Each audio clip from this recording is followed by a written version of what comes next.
అందరికీ నమస్తే అండి. చంద్రబాబు నాయుడు గారు సీఎంగా బాధ్యతలు చేపట్టిన రోజు 5 సంతకాలు చేశారు. 5లో రెండో సంతకం ల్యాండ్ టైటిలింగ్ యాక్ట్ని రద్దు చేయడం. భూ యాజమాన్య హక్కు చట్టం ఉంది కదా, ఆ చట్టాన్ని రద్దు చేయడం. దాని మీద సంతకం పెట్టారు కదా. ఇంకా ఈ ల్యాండ్ టైటిలింగ్ యాక్ట్ రద్దు అయిపోయింది, రాష్ట్రంలో అది అమల్లో లేదు అనుకుంటే కుదరదు. ఒక్క సంతకం పెట్టినంత మాత్రాన అది రద్దు అయినట్టు కాదు. అసెంబ్లీలో బిల్లు పెట్టాలి. ఆ చట్టాన్ని, ఆ బిల్లును ఆమోదిస్తూ ఏదైతే అసెంబ్లీలో వాళ్ళు నిర్ణయం తీసుకున్నారో అదే అసెంబ్లీలో వాళ్ళు దాన్ని ఉపసంహరించుకుంటున్నట్టు బిల్లు పెట్టాలి. ఇదిగో పలానా తేదీన 2019 జూలై 29వ తేదీన ఆంధ్రప్రదేశ్ అసెంబ్లీలో సో బిల్లు ప్రవేశపెట్టాము, ఆ బిల్లును ఉపసంహరించుకుంటున్నాము అని ఇంకో బిల్లు పాస్ చేయాలి.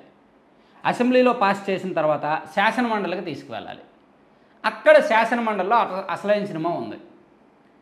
ఎవరు గతంలో వైసీపీ ఆమోదించింది ఆ బిల్లుని. శాసనమండలిలో వైసీపీ వాళ్ళ బలగం ఎక్కువ కాబట్టి వాళ్ళు దాన్ని ఉపసంహరించే బిల్లుని ఆమోదించరు. అప్పుడు ఒక ఆప్షన్ ఉంది, మళ్ళీ రెండోసారి శాసనసభ ఆమోదించాలి. దానికి కొంత గడువు ఉంటుంది, ఒక నిర్ణీత గడువు ఉంటుంది. ఆ గడువు తర్వాత మళ్ళీ రెండోసారి ఆ బిల్లు శాసనసభలో పెట్టి ఆ తర్వాత డైరెక్ట్ గవర్నర్కి పంపిస్తారు.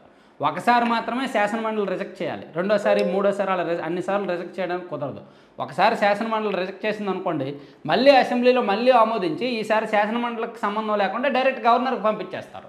సో అప్పుడు ఏం చేస్తారు, శాసనమండలిలో తెలివిగా రిజెక్ట్ చేయకుండా, ఆమోదించకుండా, రిజెక్ట్ చేయకుండా అలా ఉంచుతారు. మీకు బాగా గుర్తుండే ఉంటే రాజధాని వికేంద్రీకరణ బిల్లును గతంలో టీడీపీ శాసనమండలిలో టీడీపీ సభ్యులు బలం ఎక్కువ ఉన్నప్పుడు అదే చేశారు. వాళ్ళు ఏం చేశారు, ఆమోదించలేదు, అలాగని రిజెక్ట్ చేయలేదు.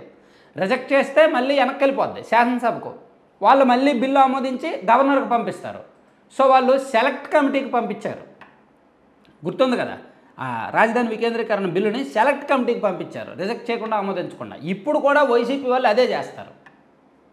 ల్యాండ్ టైటిలింగ్ యాక్ట్ని ఆమోదించరు, రిజెక్ట్ చేయరు. ఆమోదించినా తప్పే, రిజెక్ట్ చేసినా నష్టమే. సో అందుకు వీళ్ళు కూడా సెలెక్ట్ కమిటీకి పంపించడము అంటే లీగల్గా, న్యాయపరంగా ఇంకా ఏమేమి చేయొచ్చు అనేవి చూస్తారనమాట. చూసి దాన్ని బట్టి అడ్డుకునే ప్రయత్నం చేస్తారు. ఏం చేసినా సరే మ్యాక్సిమం 6 నెలలు ఆపగలరు, అంతకన్నా ఎక్కువ ఆపలేరు. అయితే ఇది కూడా అయిపోయిన తర్వాత కేంద్రం కూడా దాన్ని ఆమోదించాలి. కేంద్ర ప్రభుత్వం కూడా ఈ బిల్లులు, ఈ చట్టాలు ఉపసంహరించుకునే సందర్భంలో కేంద్రం దగ్గర కూడా ఉండాల్సి ఉంటుంది, వాళ్ళు కూడా ఆమోదించాలి. అయితే కేంద్రం యాక్చువల్లీ ల్యాండ్ టైటిలింగ్ యాక్ట్లో కేంద్రం పాత్ర కూడా కొంత ఉంది. నీతి ఆయోగ్ ఇచ్చిన సిఫార్సులు, కేంద్ర ప్రభుత్వం కూడా దాన్ని అమలు చేయమని చెప్పడం, ఇవన్నీ ఉన్నాయి. అయితే నీతి ఆయోగ్ చెప్పకముందు, కేంద్రం చెప్పకముందు మన వాళ్ళు చేశారులే, అది వేరే విషయం.